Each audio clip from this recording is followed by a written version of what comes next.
Hi there, and welcome to the show. I'm your host, John Ivison. I'm joined, as usual, by Andrew Balfour of Rubicon Strategies and a new guest, Rupa Supramanya, a freelance columnist with the National Post, who will be joining us most weeks from now on. Although, Rupa, I believe you're going to India, so we may not see you in the next couple of weeks. I've been away for a couple of weeks, so I have not been in downtown Ottawa, but I think the two of you have, and Rupa, I know that you've written about this, and I wonder if you could just give people a flavour of what you found wandering around the downtown core of Ottawa. Thanks, John, and I'm really thrilled about this, and I'm really looking forward to recording more of these as we go on. So briefly, on my first day at the protest, I went there as a resident of the city, not as a columnist, just to see it for myself. I had read all the news reports before the convoy had even arrived. I was aware of the fact that some folks attached to the convoy have expressed white supremacist views, and they had extreme demands like to overthrow the government. That was one of their goals. So I was aware of all of this, and I went there with an open mind. I wanted to check it out for myself. What struck me immediately was the fact that it was big. So we were told it was just going to be a few people showing up, a few truckers showing up, a few rigs showing up, and that was pretty much it. But I was just taken aback by the size of it. And then, it had occupied all of Rideau Street, right from where I live, close to King Edward, all the way to the end of Wellington. And then that doesn't even include the side streets going down like Bank and Metcalfe and so on. And there were just trucks, parked one after another. I was struck by the fact that, there were people of color there, so I was immediately thinking, well, these guys don't look like white supremacists to me, so what's going on? I saw Asian Canadians, I saw Black Canadians, I saw Indo-Canadians, Sikhs, I saw pretty much everybody there. And as I tweeted that day, and it became a bit controversial because I described it as it being a bit like Canada Day, because it really did feel that way. Maybe I felt that way because, we've been under restrictions for more than 2 years. We've not really come out to party, to be honest. And that's what I saw. I saw people dancing. There was music. There were block parties. And I personally didn't see any of the bad stuff. I did look for it. I have been looking for it every day I've been there. I have been spending evenings there. I sometimes have been coming home only at 1, 2 in the morning. I've spent long days there, and I'm not saying that those people didn't show up. I believe the images, but that pretty much probably was there the first couple of days, but I haven't seen anything like that since. I've just seen placards of people, people holding placards of peace and unity and love, and let's stop the divisiveness around vaccine mandates. I'm vaccinated, she's unvaccinated, but we're coming here together. That's pretty much been the theme of the protest so far, as I have seen it through my eyes. What about you, Andrew? Wow, I'm literally inside the red zone right now. I'm here every day. In my office. None of my staff can come into work. One young lady who works with me was assaulted and spat on and thrown to the ground last week, so I don't think she would feel the same way that you do. I also, looking around now that these people now write the address of the business or building that they're in front of on their truck as a sign of this is their new address. It's a new thing that they're doing. I totally disagree that this is a reasonable thing. There's a lot of businesses that are completely shut down. There's 500 construction workers who have been temporarily laid off who are working on Parliament Hill. I don't see this. And Rupa, I had read what you wrote earlier today, and I went and did a walk around, and I didn't see a multicultural group of people out there today. It's very different on weekends. On Saturdays and Sundays, there's many more people than there are during the week.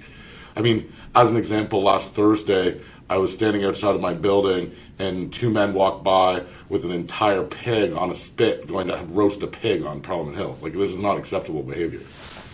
I've been away, but my home thoughts from abroad are that you can protest, and it's a fundamental right of this country, but you cannot blockade. And in fact, the police have said that today. They've now started issuing warnings that you are in danger of contravening a criminal offence, a mischief to property, which is if you obstruct, interfere, or bar the enjoyment or operation of property, you are in contravention of the law.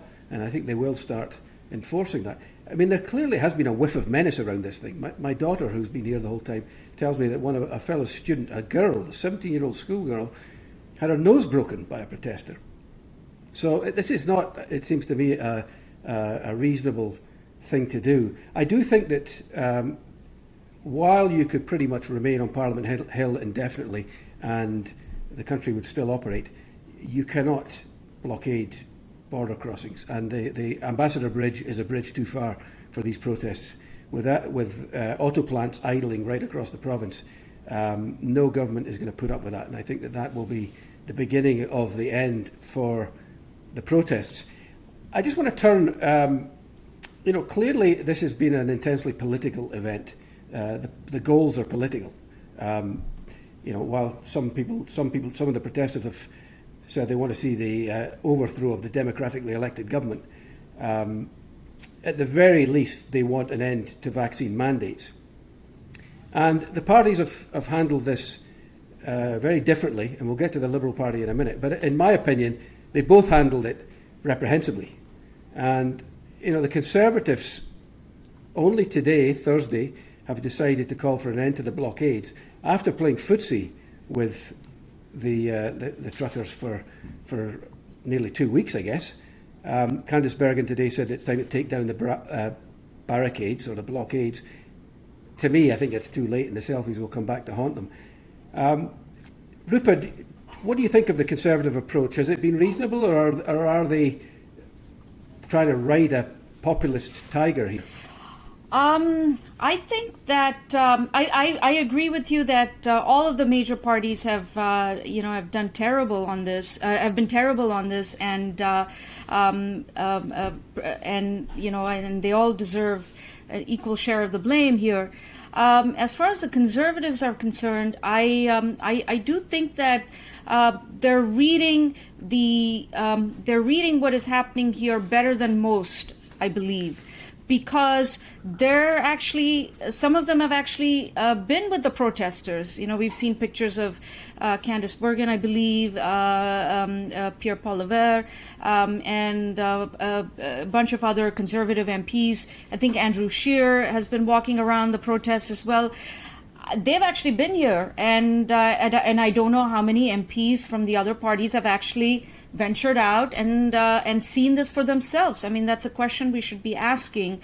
And so perhaps what the Conservatives, because of what they've done, they're seeing something different here. Maybe they're seeing the fact that there's a whole bunch of people in this country who feel like they've been ignored for a very long time. They feel discriminated against. These are working class people. They feel that the political elite in this country is completely disconnected from their from everything, from their concerns, from their frustrations, and those frustrations, those grievances are real. We may not agree with them. I am triple vaccinated and recovered from Omicron, and I tell everybody, get the vaccine, because I believe in the science.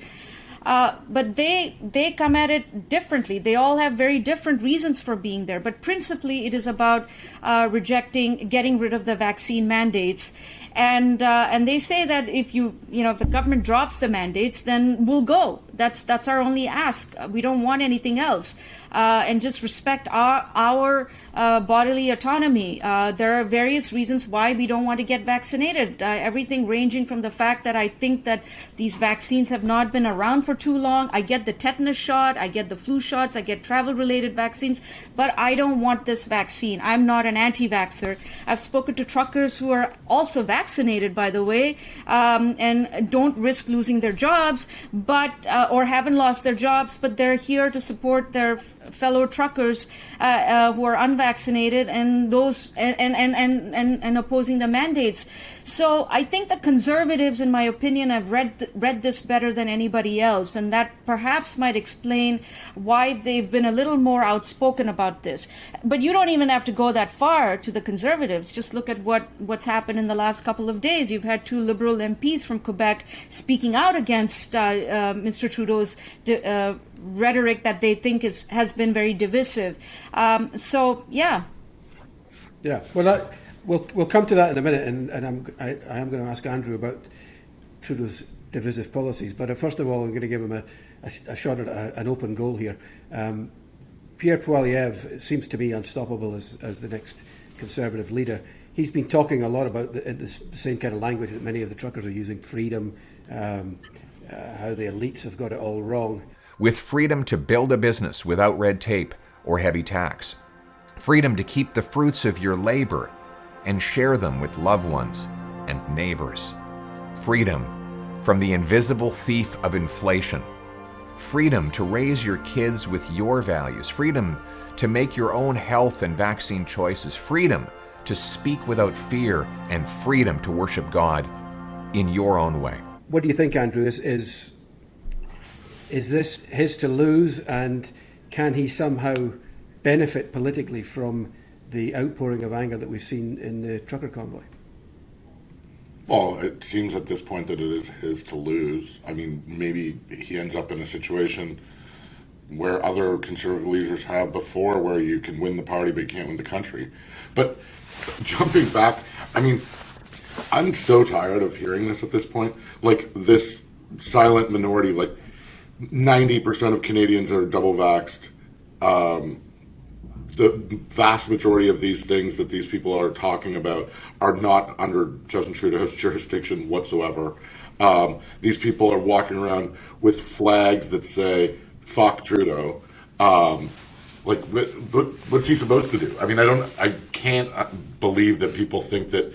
You know, I'm not suggesting that this has been handled greatly by anyone. I mean, obviously, in hindsight, I'm sure everyone would have made different decisions, but the fact that this is all just about Justin Trudeau, this is actually just a convoy, an occupation. It's not a protest, it's an occupation of people who hate Justin Trudeau. Let me leap in here, because I think that I totally agree on the idea that this is a siege, it's an illegal blockade, and it has to end.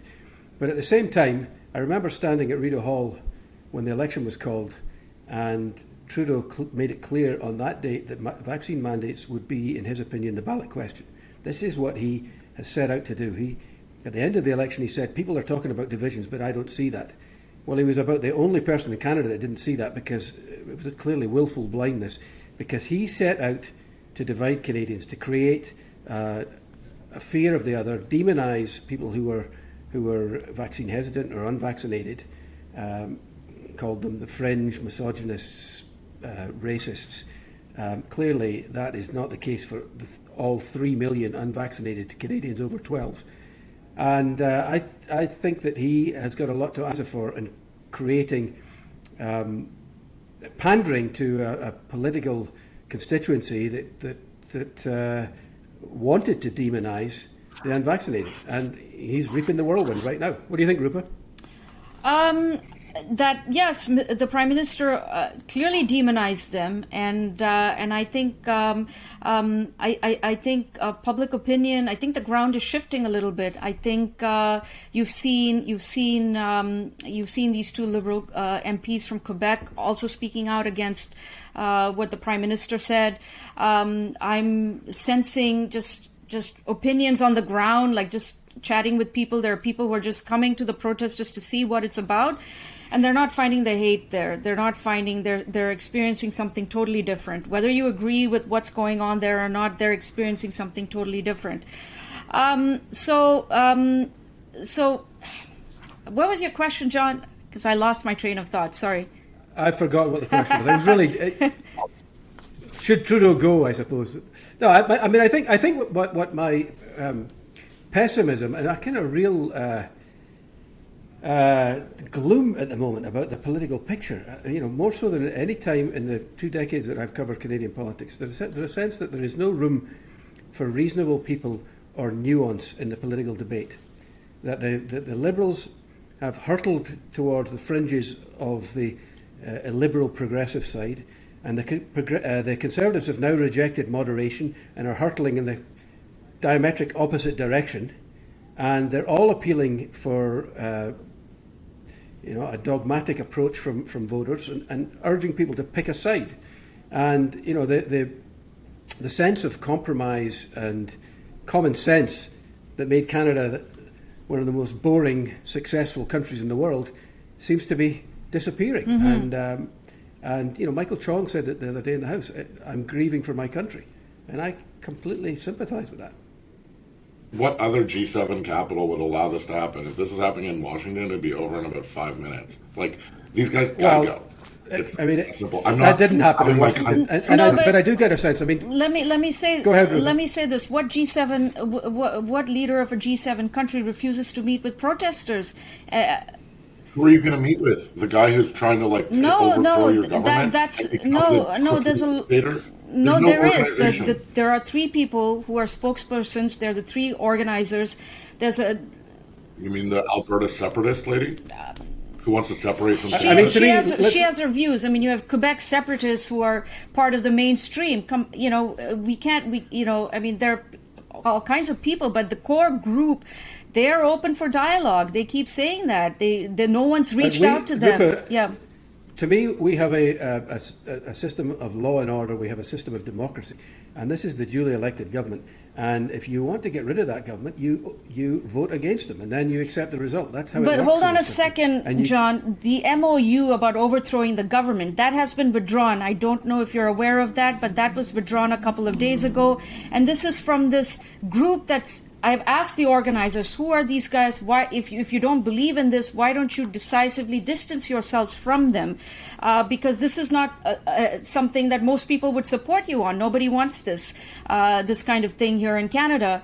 And so it's Canada Unity, which they say is doing its own thing. But even Canada Unity a couple of days ago withdrew this MOU. So they're no longer seeking this. They're no longer, this is not their goal anymore. So I think that's important to clarify. This is no longer a goal of theirs. Okay. Well, we're now running out of time, so I'm going to have to call an end to it.